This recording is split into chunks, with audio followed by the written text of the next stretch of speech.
There are so many theories of when the next Kendrick Lamar project or when his next album will come out. There's some people saying Columbus Day.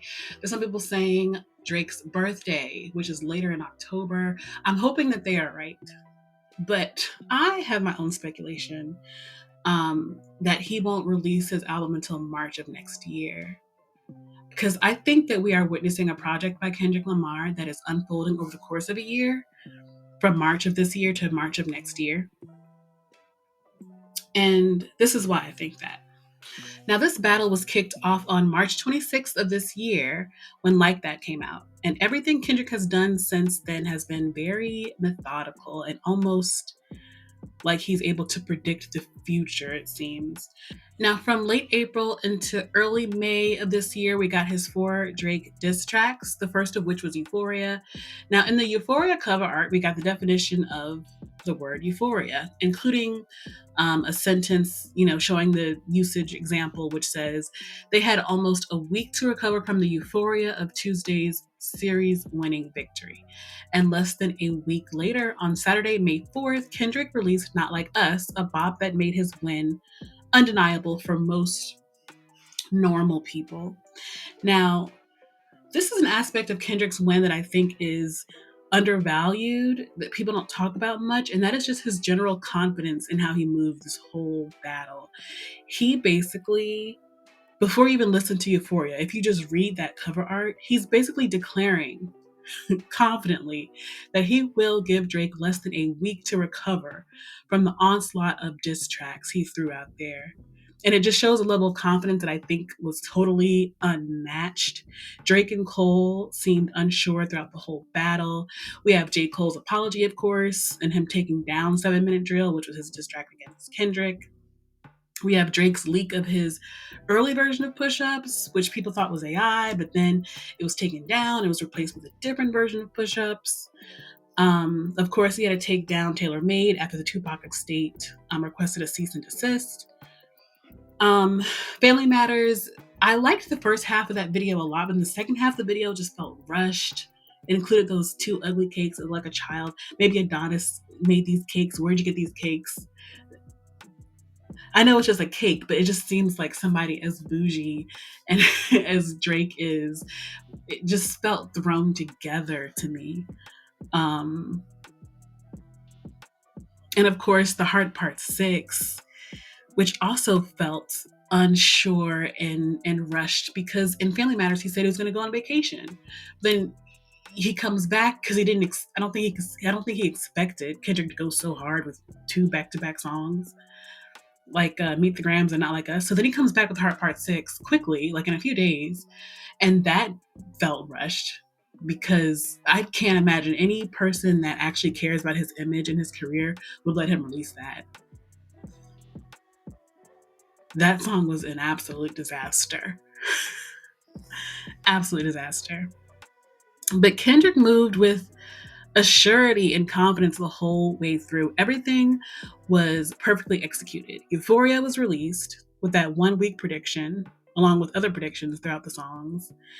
And during that week, we got 4 diss tracks that had a totally different vibe each. Like, he's an avatar of hip hop. Like, he had, Euphoria was like a comedy.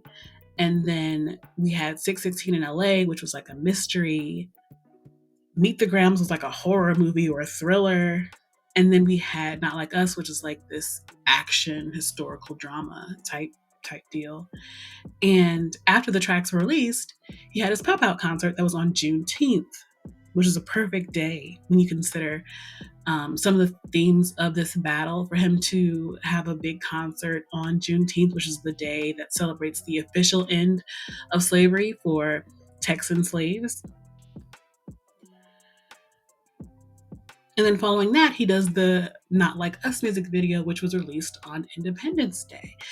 Now, next, on September 11th, he releases the untitled track that we all know of as Watch the Party Die, which was this dreary, and I am crazy enough to think it even kind of sounds a little sexy to me. It's like it's bringing in the death of wickedness in the music industry. And although this may be a coincidence, his timing when it comes to Diddy's allegations was immaculate to me, like creepily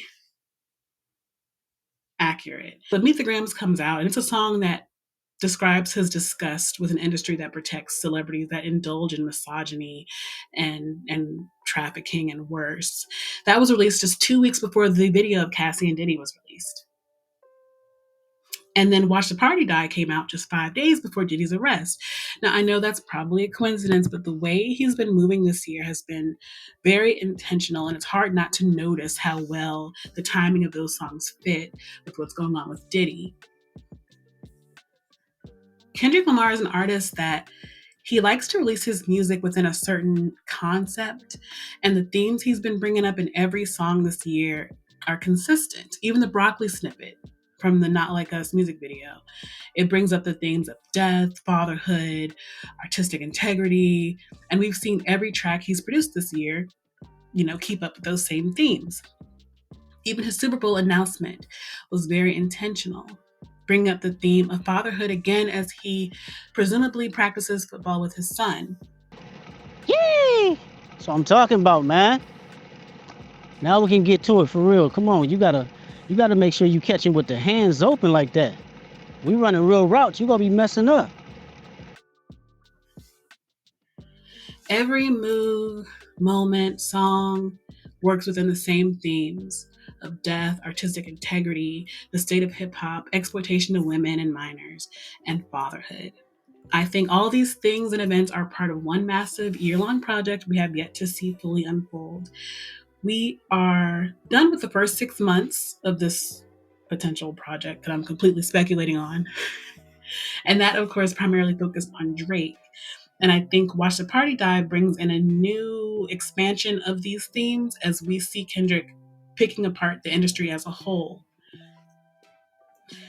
A week before the Super Bowl will be the Grammys on February 2nd, where he will likely win a Grammy for Not Like Us and or Like That.